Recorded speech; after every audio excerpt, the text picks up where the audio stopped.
Oi gente, eu sou a Duda e hoje nós vamos conversar sobre o livro de suspense Garota 11, da autora Amy Suter Clarke. São muitos os livros que eu leio aqui no canal e que não ganham vídeo específico, gente, porque não dá pra fazer vídeo de tudo, né? Mas eu quis parar pra fazer vídeo sobre Garota 11, que foi um livro que eu li em julho e uma leitura muito prazerosa, muito interessante e que eu achei que merecia um vídeo particular por aqui. Eu adoro livros de suspense, né? Então um livro com uma boa premissa, um livro com premissa interessante, instigante, que já me deixa curiosa, eu não consigo resistir. Garota 11 foi um desses livros que desde que chegou aqui em casa, lá em casa, né, eu tava no outro apartamento ainda há vários meses, eu fiquei muito interessada em ler.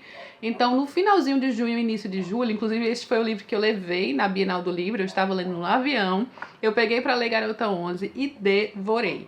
Realmente foi um livro extremamente interessante, desde a atmosfera de tudo, sabe? Aquela atmosfera que eu amo livro de suspense, mas também nos tópicos trabalhados e também a premissa instigante. Aqui nós temos uma personagem que é a Ellie e ela trabalha com podcasts e ela faz podcasts de crimes não solucionados. Antes de começar esse podcast, que tornou-se famoso por sinal, ela trabalhava como assistente social para ajudar crianças em situação de vulnerabilidade, que haviam sofrido algum crime violento, mas algo aconteceu ali no seu trabalho anterior que a fez sair, e a gente não sabe muito bem sobre isso no início, e passou a trabalhar então com podcasts sobre crimes reais não solucionados, né? Então, como uma forma até de focar nas vítimas, de não esquecê-las, até de manter o caso no interesse público, né? Ou manter o caso atual, para que as pessoas não esqueçam e que porventura venham a ser solucionados. E isso aconteceu nas temporadas anteriores desse podcast.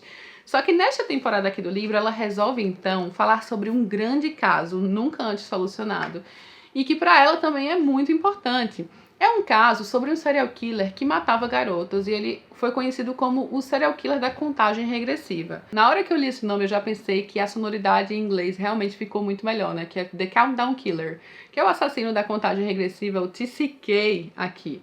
Geralmente tem esses nomezinhos, né, pelo qual esses assassinos são conhecidos, o TCK, The Countdown Killer, o assassino da contagem regressiva aqui, porque ele matava garotas de acordo com suas idades. Ele começou ali no 21 e ele sempre pegava 3 de uma vez e os corpos apareciam depois de 7 dias em que elas eram raptadas. E aí tem todo um modus operandi, né? Tem todo um estilo ali deste crime, o que ele costuma fazer com as vítimas, e todas elas simplesmente morrem. A polícia não conseguiu pegar esse assassino, por mais que ele tenha atuado bastante, do 21, 20, 19, ele saiu pegando então as vítimas em um determinado local, então seria de se esperar que em algum momento ele fosse capturado. Já sabiam qual era o modus operandi, qual era o tipo de pessoa que ele pegaria, exatamente a idade, enfim. Mas ainda assim, ninguém conseguiu capturá-lo e as mortes eram realmente horríveis. Só que este assassino parou há 20 e poucos anos aí, eu acho que era por volta disso, parou subitamente de matar depois da Garota 11, do título. Daí ele chegou no número 11 e simplesmente parou. Algumas pessoas acham que ele morreu ou que ele foi preso por outro crime, porém ninguém sabe o que aconteceu. E aí, então, a Ellie Castilho, a pessoa responsável por esse podcast, resolve trazer este caso novamente para o interesse público. Esse podcast faz um imenso sucesso, afinal de contas ela já conseguiu ajudar a desvendar outros casos. Por sinal, isso me lembra inclusive uma história real, né, daquela Michelle McNamara, tem até um livro, Eu Terei Sumido na Escuridão. Foi justamente uma pessoa nos Estados Unidos que ajudou a desvendar um crime há muito tempo não solucionado e que também teve várias vítimas. Então isso, de certa forma, é algo que de fato já aconteceu antes, ainda que esse livro aqui não tenha nada de caso real. Ela começa a receber vários e-mails, aquele negócio todo, né? E um desses e-mails fala, eu sei quem ele é. Ela vai se encontrar com um homem que supostamente sabe a identidade desse assassino, só que quando ela chega lá, este homem foi assassinado. As coisas começam a esquentarem, especialmente depois que algumas garotas são novamente raptadas, no que parece demais o mesmo estilo do TCK, do assassino da contagem regressiva. Será que ele voltou? E será que talvez o podcast dela tenha algo a ver com isso? Será que ele voltou a atuar? Será que de fato é ele que voltou a raptar novamente garotas? Então as coisas começam a acontecer, tanto o podcast quanto uma nova investigação de crime de serial killer que de certa forma a Ellie Castilho também ficará envolvida. De uma forma meio tortuosa, né, aqui, porque na verdade ela não deveria se envolver com isso e ela não faz parte da força policial tradicional. Mas ela conhece a pessoa responsável, já trabalhou com ela antes. Você entende de certa forma o porquê ela teria acesso a algumas informações, afinal de contas ela tem um podcast, ela tornou-se famosa e algumas pessoas, inclusive vítimas, querem que ela trabalhe em seus casos. Então, uma das coisas que eu mais amei neste livro, vamos começar, é justamente a narrativa do podcast. Porque aqui a gente tem uma narrativa entremeada entre podcast, então é como se a gente realmente estivesse lendo um podcast. Por sinal, isso me faz pensar, né, que um audiobook desse livro seria bem interessante, porque ele tem muito de podcast aqui.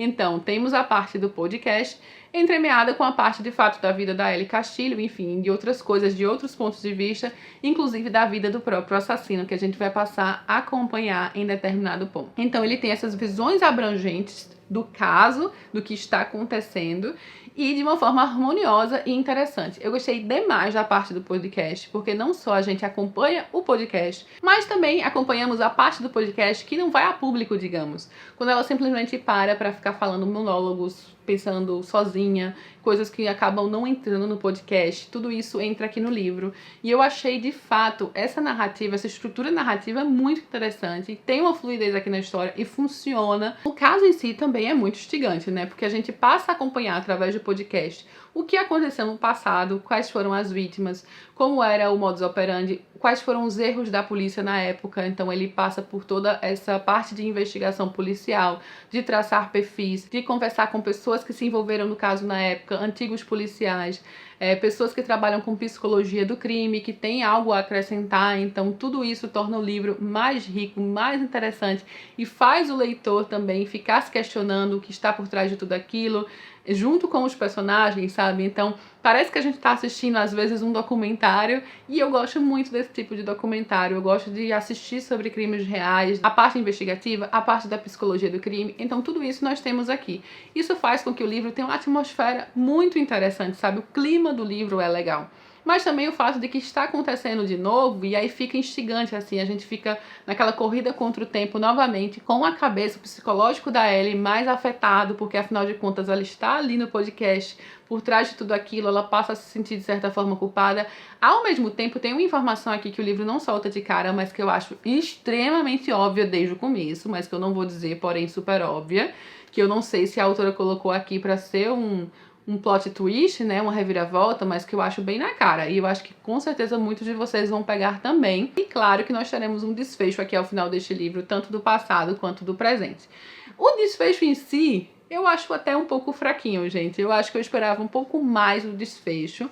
Então não é aquele livro que vai ser perfeito em todos os sentidos, sabe? Mas é um livro interessante o suficiente para que eu devorasse. E a parte psicológica do crime, nessa parte investigativa, para quem curte, é muito, muito boa. Eu vou ler, por exemplo, aqui uma passagem que eu achei interessantíssima, quando a gente discute sobre os serial killers, né? O que faz alguém se tornar um serial killer. Existia uma época que esse debate era super acalorado.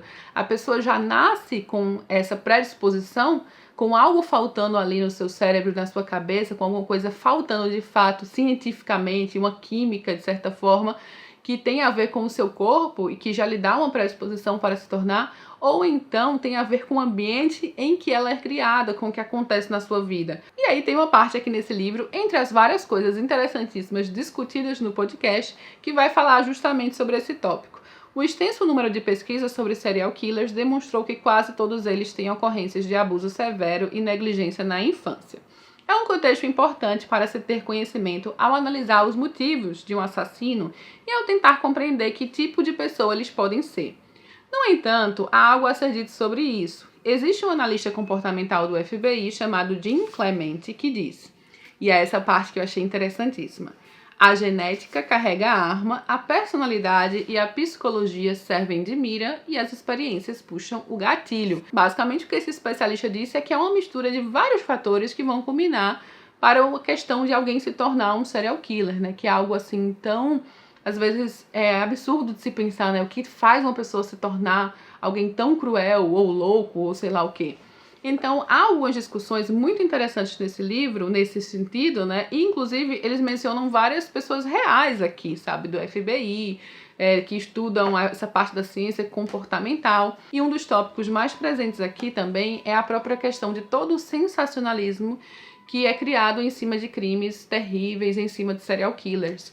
Porque é uma coisa que a autora vai abordar aqui através da personagem, né? O fato de que muitas vezes as pessoas acabam meio que glorificando serial killers, né? Tornando-os tão famosos que é justamente o que eles querem. Muitos deles são extremamente narcisistas. Basicamente, a mídia, as pessoas no geral, às vezes esquecem quem são as vítimas, sequer sabem seus nomes. Mas os próprios serial killers, né? As pessoas responsáveis pelos crimes bárbaros e terríveis, ganham uma grande fama, né? E aí fica essa questão, né? Qual é o limite? Porque é normal o interesse público até em relação à questão comportamental, à questão psicológica, à questão investigativa, mas a autora vai justamente contra esse sensacionalismo. Tanto que aqui a personagem vai ter todo um cuidado de realmente tentar focar o seu podcast nas vítimas, o interesse nas vítimas, para que elas não sejam esquecidas, porque isso também é outro ponto, né? De crimes que não foram solucionados, as vítimas não podem ser esquecidas, mas ao mesmo tempo, ao se falar dos crimes, acabam atingindo, né, e chamando gente que realmente passa a se interessar não pelas vítimas, mas pelo próprio serial killer. Então tem essa discussão sobre o sensacionalismo em cima desse tipo de crime que a gente sabe que acontece, e também da própria figura pública de uma mulher na internet que fala sobre crimes ou qualquer que seja o assunto. Claro que trabalhar com a internet muitas vezes não é fácil, sejam para homens ou mulheres, mas especialmente para mulheres, porque o tipo de mensagem que mulheres recebem na internet, né, com uma pessoa que tem uma vida online também, eu falo isso em meu nome, em nome de todo mundo que também, das minhas amigas, né, das coisas que a gente conversa e do tipo de mensagem que às vezes a gente recebe. Então, não é fácil trabalhar com internet. E aqui o livro também mostra esse quesito, né, do tipo de coisa que especialmente aqui a Ellie Castilho, nessa posição que ela tá como alguém comandando um podcast sobre crimes violentos, então uma vulnerabilidade ainda maior, o tipo de coisa que acontece, o tipo de coisa que ela recebe, o tipo de mensagem que ela precisa lidar, como lidar com tudo isso, como isso afeta a sua vida e às vezes como sua própria vida pode estar em perigo por conta de tudo isso, sabe? Então eu acho que os tópicos trabalhados aqui no livro são bem interessantes. Então vão agradar a quem gosta de investigação de serial killer, livros de suspense. Realmente é um livro que passa muito por esse lado investigativo da coisa. Então ele vai devagar, que foi algo que eu gostei aqui, porque faz a gente mergulhar no caso, se interessar pelo caso e pelo que está acontecendo no presente da personagem. Então achei interessantíssimo. Não é um livro perfeito, tem aqui suas questões, né, mais próximo ao final especialmente, eu acho que ele perde um pouco da sua força, mas eu achei um caso bem montado, eu achei bem conduzido, eu achei bem narrado, então gostei o suficiente, né, a ponto de querer vir aqui fazer um vídeo único para ele aqui no canal. Sabe aqueles livros que a gente gosta de tomar um café ou um vinho e passar a noite inteira lendo? Que o clima do livro favorece, sabe? Bons momentos de prazer lendo um bom livro de suspense. E o dia a dia, o cotidiano de uma investigação policial tão importante com tantas vítimas envolvidas. Espero que vocês tenham gostado de conhecer um pouquinho mais sobre o livro. Me conta aqui se você já leu ou se quer ler Garota 11, se você curte livros nesse estilo. Lembrando que eu vou deixar o link para compra aqui embaixo, que comprando pelos meus links você ajuda muito o canal. Aproveita para curtir o vídeo, se inscreve no canal para receber tudo em primeira mão. Beijo enorme a todos e até a próxima.